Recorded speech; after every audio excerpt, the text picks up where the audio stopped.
एक गांव में किसी समय में फोरिंग नामक एक किसान रहता था। उसकी पत्नी बहुत स्वार्थी थी।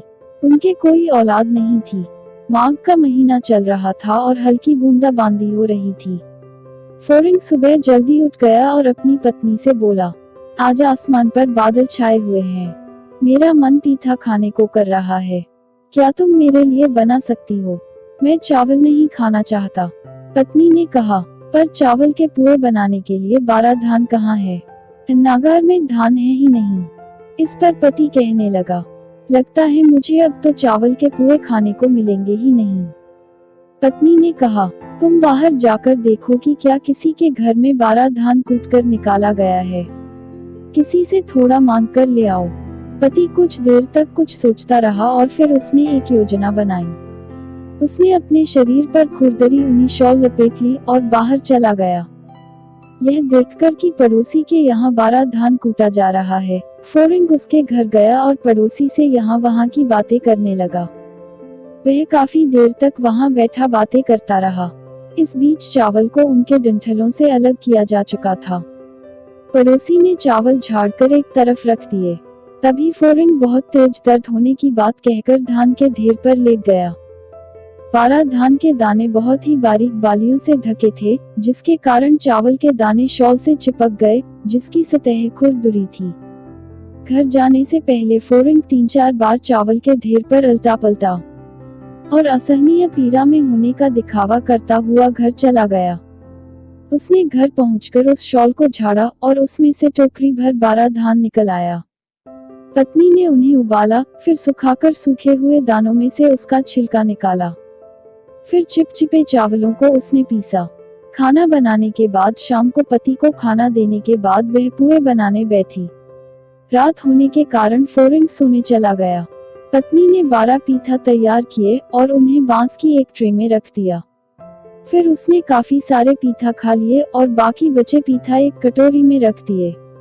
सोने से पहले उसने अपने पति को जगाकर कहा, मैंने पीठा तैयार कर दिए हैं, पर मेरी एक शर्त है। जो भी सुबह सबसे पहले उठेगा वह 1/3 पीठा खा लेगा और जो बाद में उठेगा उसे 2/3 पीठा मिलेंगे। फोरिंग उसकी बात मानकर सो गया। अगली सुबह कोई भी उठने को तैयार नहीं था। सूरज निकल आया था, फिर भी दोनों सोने का नाटक करते हुए खर्राटे ले रहे थे। आखिरकार फोरिंग को लगा कि वह अपने खेत पर किए जाने वाले काम की अवहेलना कर इस तरह सोया नहीं रह सकता। उसे तो खेत पर जाना ही होगा। उसे अपने से पहले उठते देख पत्नी ने कहा, तुम्हें केवल 1/3 पीठा ही मिलेंगे। पति ने उत्तर दिया, ठीक है, तुम 2/3 खा लो। फोरिंग रसोई में गया और यह देखकर हैरान रह गया कि वहाँ तो केवल कुछ ही पीठा है। उसने पत्नी से पूछा कि बाकी पीठा कहाँ हैं?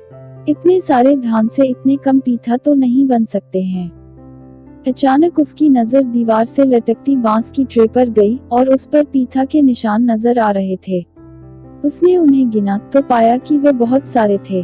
वह पत्नी से कुछ कहे बिना बाहर आकर बैठ गया। उसकी पत्नी कांसे की थाली में कटी हुई सुपारी, पान और साली की छाल लेकर आई। उसे लेते हुए फोरिंग ने एक कहावत सुनाई, हल से अपने भविष्य को गढ़ो, बुरी आत्माओं को डंडे से मार दूर भगाओ। किसी ने बहुत सारे पीठा खा लिए, क्या मालूम किसने। उसकी पत्नी उन शब्दों में छिपे आशय को समझ गई।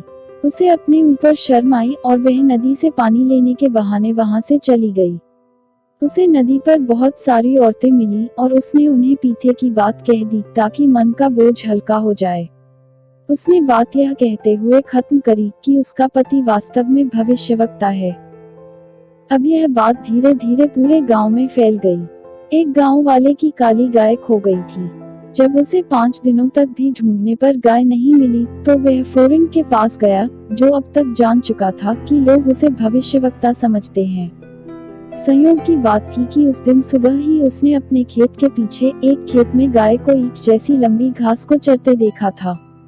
इसलिए फोरिंग ने उस आदमी से कहा, मेरे खेत के पीछे जाओ, वहाँ तुम्हें तुम्हारी गाय मिल जाएगी। उस आदमी को वहां जाते ही अपनी गाय मिल गई। उसके बाद तो हर तरफ यह चर्चा होने लगी कि वह भविष्यवक्ता है। यह खबर राजा के पास भी पहुंची। संयोग की बात थी कि राजा का एक कीमती सोने का हार खो गया था, जिसकी कीमत 100,000 सिक्कों के बराबर थी। राजा ने हर जगह उसे ढूंढा, पर हार कहीं नहीं मिला। जब राजा को फोरिन के बारे में पता चला तो उसने उसे बुलवाया। वह बहुत डर गया कि अगर वह हार नहीं ढूंढ पाया तो राजा कहीं उसे मृत्युदंड न दे दे। उसे समझ नहीं आ रहा था कि वह क्या करे, इसलिए ईश्वर पर अपने भाग्य को छोड़कर वह राजा के सामने जाकर उपस्थित हो गया। राजा ने फोरिन का स्वागत किया और सेवकों से उसका सत्कार करने को कहा। फोरिन को स्वादिष्ट भोजन परोसा गया। राजा की 2 रानियां थीं। एक का नाम मदोई था और दूसरी का हदोई। हदोई ने ही हार चुराकर उसे कहीं छिपा दिया था। यह जानकर कि एक भविष्यवक्ता आया है, वह बुरी तरह से घबरा गई कि कहीं वह पकड़ी न जाए। इसलिए वह उस कमरे के पास जाकर खड़ी हो गई जहां बैठा फोरिन खाना खा रहा था और दीवार के छेद से झांकने लगी। फोरिन भी बुरी तरह से डरा हुआ था। जब उसने अपने सामने रखे पके चावल व दोई को रखे देखा तो वह जोर से खुद से बोला, ओह दोई, आज अच्छे से खा लो, क्या पता राजा कल क्या करे। जब हुदोई ने यह सुना तो उसने सोचा, ओह, इस भविष्यवक्ता को तो पता चल गया कि चोरी मैंने की है। वह उसके पास आई और बोली, हे भविष्यवक्ता, इस राज को किसी को मत बताना। तुम जो चाहोगे मैं तुम्हें दूंगी। फोरिन को तुरंत समझ आ गया कि हदोई ही चोर है। वह रानी से बोला, मैं यह राज किसी को नहीं बताऊंगा, पर आप तुरंत हार को लाकर राजा के आभूषणों के डिब्बे में रख दो। रानी ने ऐसा ही किया। अगले दिन राजा ने उसे बुलाया और उससे कहा कि वह चोर का नाम बताए। भविष्यवक्ता राजा के सामने सिर झुकाते हुए बोला, मुझे नहीं लगता है कि आपका हार चोरी हुआ है, वह आपके आभूषण के डिब्बे में ही रखा हुआ है। राजा ने तुरंत अपना डिब्बा मंगवाया। जब उसे खोला गया तो हार उसमें ही रखा हुआ था। यह देखकर सब आश्चर्यचकित रह गए। राजा ने फोरिन को अपना दरबारी बनाकर उसे जमीन, धन और अन्य वस्तुओं से सम्मानित किया। एक दिन राजा ने एक फोरिन टिड्डे को अपने हाथ में पकड़ा और फिर भविष्यवक्ता से पूछा, बताओ मेरी मुट्ठी में क्या है। भविष्यवक्ता समझ गया कि अब तो उसकी असलियत राजा के सामने आ जाएगी, इसलिए दुखी स्वर में बोला, एक को मैंने गिनकर जाना, दूसरे को हुदोई कहते हुए हार ढूंढा। अब फोरिन, तुम्हारे जीवन का अंत आ गया है। राजा को उसका नाम नहीं पता था। उसने सोचा कि फोरिन से उसका मतलब टिड्डे से था। राजा ने टिड्डे को छोड़ दिया और फोरिन को अपने राजसी वस्त्र उपहार में दे दिए। एक दिन राजा ने अपनी मुट्ठी में नीलकमल की जड़ से लुक, जिसे खाया जाता है, को छिपाते हुए उससे पूछा, बताओ मैंने अपनी मुट्ठी में क्या छिपाया हुआ है।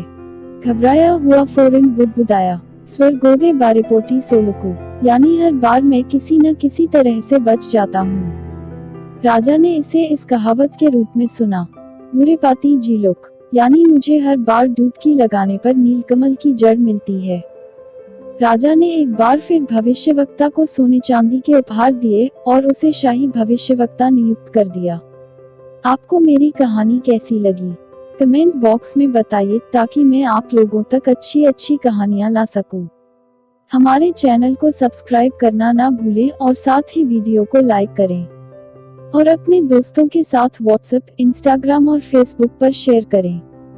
नई नई मजेदार कहानियों के नोटिफिकेशन के लिए बेल आइकॉन को जरूर दबाएं। धन्यवाद।